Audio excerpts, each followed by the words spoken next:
नमस्कार, आप देख रहे हैं हल्ला बोल। आपके साथ मैं हूं अंजना ओम कश्यप और ये नाम हमने क्यों दिया है आप समझ ही गए होंगे। जी हां, नीतीश को राज जरूर, लेकिन ताज जरूर दिया गया है, लेकिन राज लगता है लालू प्रसाद यादव का ही चलेगा। जी हां, जैसे मेरे अल्फाज उलझ रहे हैं उसी तरह से आने वाले वक्त में हो सकता है हालात भी उलझे हुए बिहार के नजर आए। बहरहाल सबसे बड़ी खबर यही है कि लालू प्रसाद यादव के बेटे तेजस्वी उप मुख्यमंत्री भी होंगे, एक मंत्रालय भी संभालेंगे और इसी के साथ दूसरी तरफ उनके बेटे भी मंत्री बन गए हैं। कौन से हैं वो 5 सवाल जिस पर आज हम करेंगे चर्चा। लालू ने दोनों बेटों को मंत्री बनाकर वंशवाद को हवा दी है क्या? एक बार फिर से वही वंशवाद जो हमेशा से भारतीय लोकतंत्र पर कब्जा बनाकर रखा हुआ है। अगला सवाल जिस पर आज हम करेंगे चर्चा, ये सवाल हमने आपसे पूछा है, क्या लालू के दोनों बेटों को मंत्री बनाना जायज है?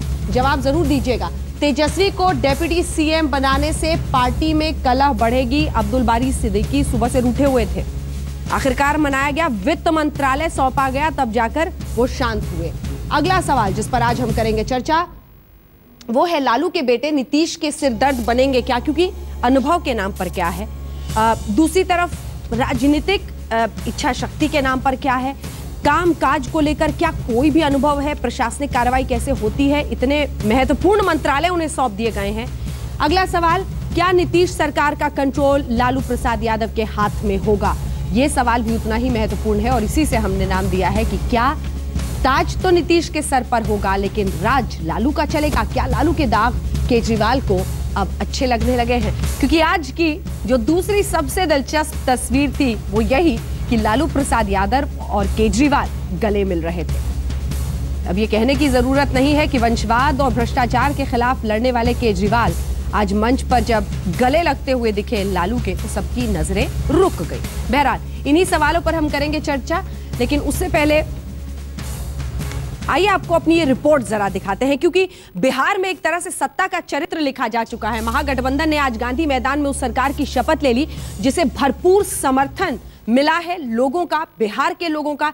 इसी बीच जो बड़ा सवाल आज हम उठाने की कोशिश कर रहे हैं कि सत्ता का चरित्र तो लिख दिया गया है, लेकिन देखा होगा आपने नीतीश कुमार ने शपथ ली और उसके बाद किसने?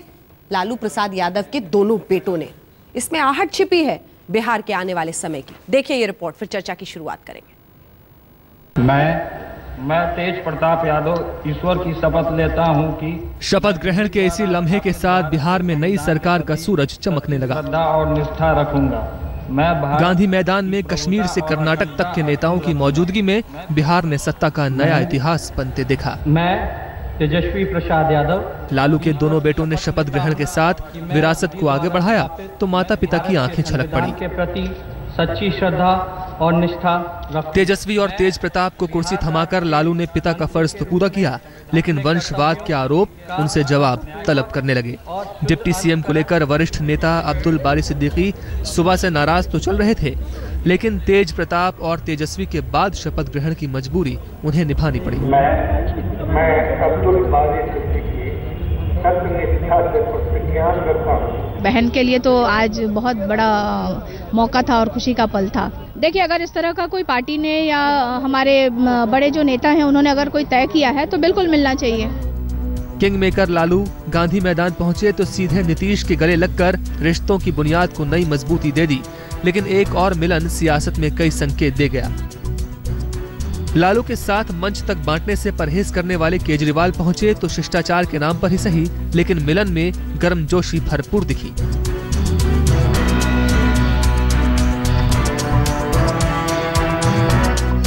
ममता बनर्जी, अरविंद केजरीवाल समेत कई राज्यों के मुख्यमंत्रियों ने नीतीश के मेगा शो को हिट बना दिया। राज्यों के धुर विरोधी यहां एक मंच पर विराजमान थे। राहुल गांधी देर से ही सही गांधी मैदान पहुंचे जरूर, और फिर मिलने मिलाने की सूरत में नई सियासी तस्वीरें बनती चली गईं।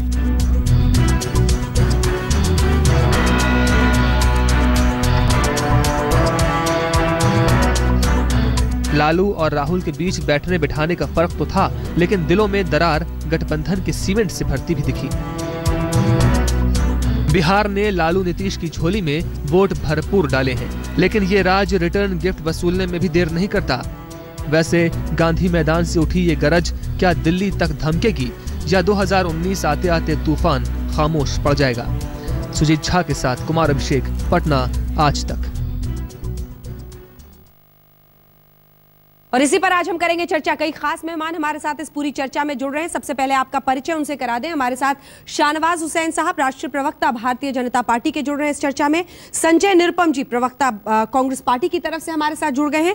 केसी त्यागी जी हमारे साथ, वरिष्ठ नेता जेडीयू के जुड़ गए हैं। सौरभ भारद्वाज, एमएलए आम आदमी पार्टी के जुड़ गए हैं। मृत्युंजय तिवारी, आरजेडी के प्रवक्ता हमारे साथ जुड़ गए हैं। शाहनवाज हुसैन साहब, सबसे पहले मैं इसलिए आपके पास आना चाहती हूं क्योंकि आज ये मंच कुछ कह रहा था, और ये मंच ये कह रहा था कि क्या प्रधानमंत्री नरेंद्र मोदी और बीजेपी देख रही है कैसे पूरा का पूरा विपक्ष, धुर विरोधी भी एक ही मंच पर खड़े हो गए नीतीश कुमार के पीछे। क्या कह रहा था ये मंच आज मोदी जी से? मंच पर तो हम लोग भी खड़े थे, वेंकैया नायडू जी भी वहां पर थे, शिवसेना के भी लोग थे, इन्होंने कम्युनिस्ट भी थे और ममता बनर्जी भी थी।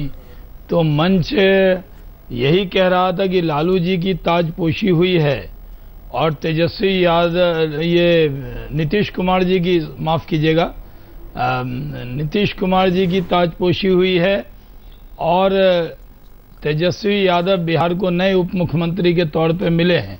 मंच तो यही कह रहा था, और मंच की कोई और आवाज़ आपने सुन ली हो तो अलग बात है। हमें तो यही दिख रहा था कि बिहार में आज नीतीश कुमार जी की फिर से सत्ता में वापसी मुख्यमंत्री के तौर पर हो गई है, और लालू जी का राजपाट 10 साल 8 महीना और 14 दिन के बाद फिर से बिहार में लालू जी का राज स्थापित हो गया है। तो हम दोनों को बधाई देते हैं, और लालू जी को तो डबल बधाई कि और जगह तो एक पुत्र शपथ लेते थे, इनके दोनों पुत्र ने लिया तो उनको डबल बधाई, और ट्रिपल बधाई इस बात की कि उनके पुत्र नीतीश कुमार जी के साथ जो लालू जी के साथी रहे, उनके साथ उप मुख्यमंत्री बने हैं, उसके लिए भी बधाई देता हूं। हाँ, चलिए ठीक है। ये सवाल मैं अब संजय निरुपम जी आपके पास लेकर आना चाहती हूँ। बहुत कम ऐसे नेता होंगे जिनके 2 बेटे एक साथ मंत्री बन रहे हों और एक तो एकदम ही जैसे लॉटरी लग गई उप मुख्यमंत्री तक बन गए। ये अनुभव राजनीति का कैसा है आपके लिए? नहीं, पहली बार ही हुआ है राजनीति, पहली बार हुआ। ये अनुभव राजनीति का कैसा है आपके लिए?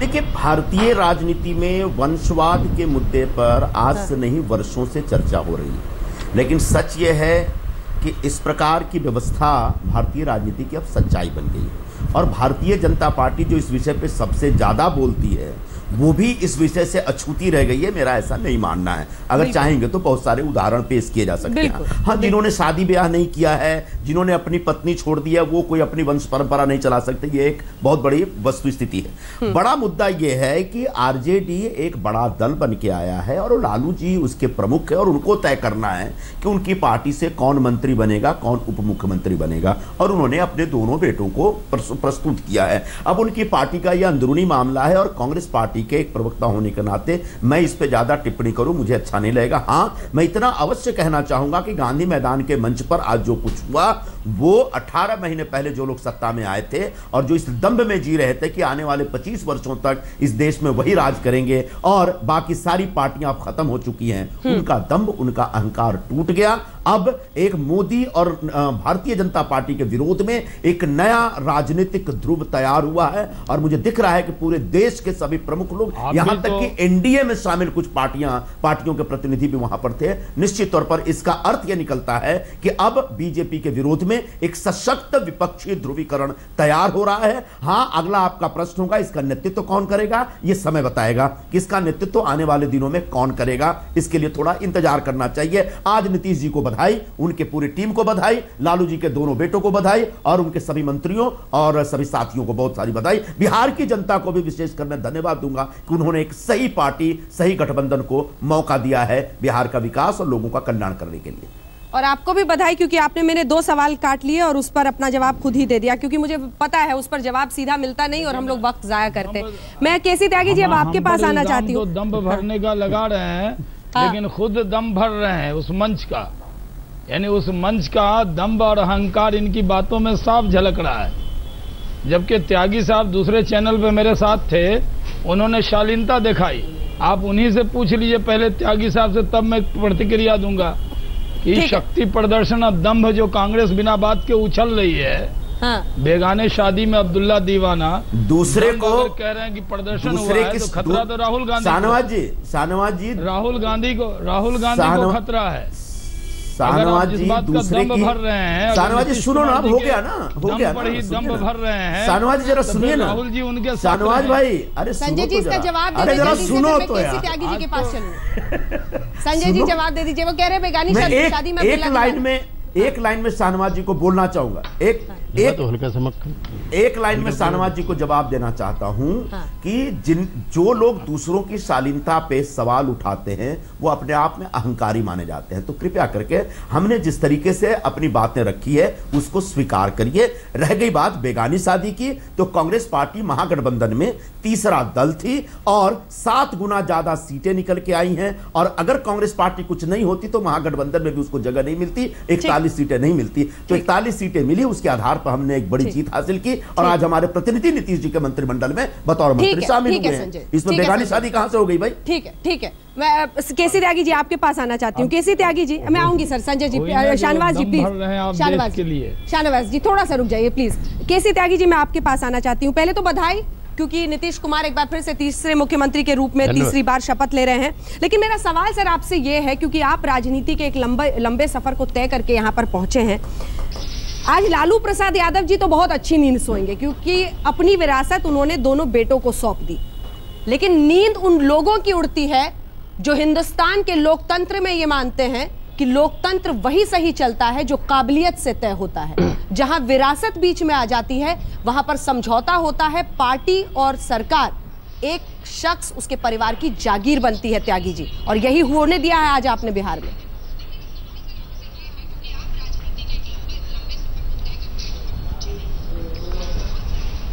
अंजना जी, जब हमने राजनीति शुरू की थी तब वंशवाद के विरुद्ध हम भी, लालू जी भी, नीतीश जी भी, शरद जी भी, सब रामविलास जी भी, हम सभी लोग जो लोहिया जी के नेतृत्व में समाजवादी आंदोलन में थे, तब हमने राजनीति शुरू की थी। क्योंकि राजा रानी के राज न्यायकारी होंगे ऐसा करके हम लोग नहीं मानते थे। लेकिन लोकतंत्र का एक दूसरा पक्ष भी है कि जनता के मैंडेट के द्वारा, नहीं सर, चूंकि मैं बीच में संदर्भ को बदलना नहीं चाहता, मैं शाहनवाज जी इसको नहीं, ये थोपना कहलाता है सर, इसको थोपना कहते हैं।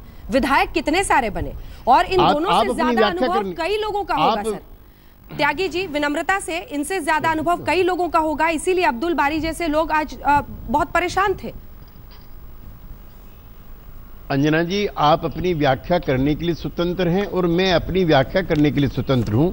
लालू प्रसाद जी महागठबंधन के एक प्रखर और बड़े नेता थे। उन्होंने कैंपेन किया है, उनकी पार्टी को जनता ने वैसे ही आदेश दिया है जैसा गुजरात में नरेंद्र मोदी जी पर जब हम इल्जाम लगाते थे और बहुत विद्वान लोग कहते थे कि अब तो जनता ने इनको मैंडेट दे दिया है, क्यों अब इनके विरुद्ध कोई आरोप लगाते हो, इनको जनता ने माफ कर दिया है। तो जो गुजरात की जनता जब नरेंद्र मोदी जी को माफ करती है तो वो तो वर्डिक्ट हो जाता है।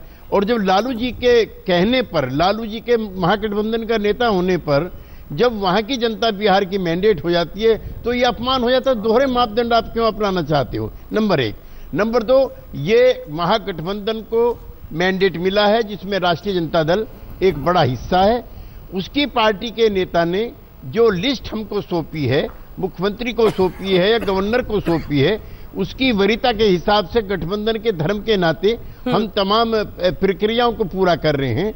और ये परिवारवाद अगर खाली लालू जी के परिवार में देश में कहीं नहीं है तो फिर मैं इसके साथ नहीं हूं। लेकिन अगर ये भारतीय राजनीति की आवश्यकता होगी तो मैं क्या कर सकता हूं? मैं ये कर सकता हूं, मैं इसको न प्रचारित प्रसारित करूं। लेकिन जब ये सारे समाज में सर्व जगह मान हो गया है, आप कश्मीर से लेकर कन्याकुमारी तक चलिए, 1000 केस में आपको बड़े सुशोभित तरीके से बता देता हूं। तो ये एक आदर्श स्थिति अंजना जी हो सकती है। लेकिन जब जनता मैंडेट देती है तो उसके मैंडेट का हमको पहले दिन तो कम से कम स्वागत करना चाहिए। ये लड़के अच्छा काम नहीं करेंगे, तेजस्वी और हाँ, पहले दिन से स्वागत करना चाहिए, लेकिन पहले दिन से सवाल पूछने भी जरूरी है। और केसी त्यागी जी, ये अच्छी बात है, अगर जेपी के उसूलों को मानते हुए आज आपको अच्छी नींद आती है कि एक ही नेता के 2 मंत्री जो कि पहली बार विधायक बने हैं, 26-27 साल जिनकी उम्र है, उनको उप मुख्यमंत्री और इतना महत्वपूर्ण मंत्रालय दे दिया जाता है, तो ये अच्छी बात है। अगर केसी त्यागी जी को, नीतीश कुमार जी को, सबको अच्छी चैन की नींद आ रही है, आने वाले वक्त में बिहार को चैन की नींद आए, इसकी कामना करते हुए आगे तो बढ़ना ही होगा, क्योंकि लोकतंत्र में ये सब चुनकर आए हैं और आप लोगों ने तय कर लिया है। मैं मृत्युंजय जी आपके पास अब आना चाहती हूँ। मृत्युंजय तिवारी जी, मेरा सवाल आपसे ये है, अब तो दोनों बन गए, अब लिस्ट बनी, अब पार्टी में लोग ये कह रहे हैं कि कलह की परिस्थिति तो नहीं आएगी, पार्टी के अंदर से विद्रोह तो नहीं होगा? देखिए अंजना जी, कोई कलह नहीं है, और जो आप कलह बता रहे हैं, जब दोनों तेज प्रताप जी और तेजस्वी जी मंत्री बने और उप मुख्यमंत्री बने हैं, तो अगर ये चुनाव हार जाते और इसके बाद हम बनाते, जिस तरह से केंद्र में आपने देखा स्मृति ईरानी जी चुनाव हार गई थी, तो उनको थोप दिया गया मंत्री बना करके। हमने थोपा नहीं है, जनता के अदालत में स्वीकार किए गए हैं, जनता ने दोनों को चुन करके भेजा है। और लालू प्रसाद जी के सुपुत्र हैं, तो मछली के बच्चे को तैरना नहीं सिखाया जाता, वो खुद राजनीति उनके नसों में, रगों में है, इसलिए उनको मौका मिला है। युवा है, प्रतिभावान है, खिलाड़ी रहे हैं, क्रिकेटर रहे हैं, अब वो उनको मौका मिलेगा, वो काम करके दिखाएंगे, और काम करके दिखाएंगे तो देखेगी बिहार की जनता और देखेगी देश की जनता। चलिए ठीक है, और आपके सामने उनका परफॉर्मेंस होगा। हाँ ठीक है, लेकिन पहले से ही नकारात्मक उनके बारे में इस तरह की बातों को नकारात्मक मत कहिए। एक सेकंड, इसको नकारात्मक आप मत कहें मृत्युंजय जी, क्योंकि ये सवाल पूछना जरूरी है और हम पूछेंगे। इसको आप नकारात्मक मत कहिए, क्योंकि जब जब तेजस्वी या कोई भी बेटा, जयंत सिन्हा हो, कोई भी हो, मंत्री बनाए जाते हैं, तो किसी न किसी की काबिलियत को अगर नजरअंदाज करके ऐसा किया जाता है, एक टाइटल होने की वजह से, एक परिवार से रिश्ता होने की वजह से, तो सवाल पूछने जरूरी हैं। आपके लिए नकारात्मक हो सकता है, लोकतंत्र के लिए नहीं।